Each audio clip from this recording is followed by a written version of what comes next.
వేడి వేడి పునుగులు క్రిస్పీగా రావాలంటే కొంచెం బొంబాయి రవ్వ వేసుకుంటే వేయబోయే ముందు కరకరలాడుతా క్రిస్పీగా వస్తాయి. ఎంత బాగుంటుంది.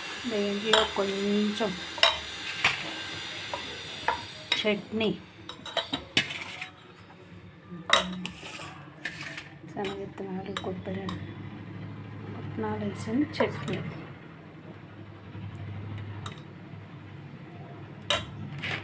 నీళ్ళు కొంచెం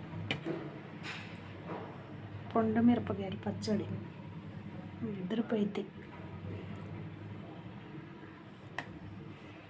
రెండు ఫ్రెండ్స్ తినేద్దాం. క్రిస్పీగా ఉండే వేడి వేడి పునుగులు. Please subscribe, like and share. ఓకేనా? Thank you friends.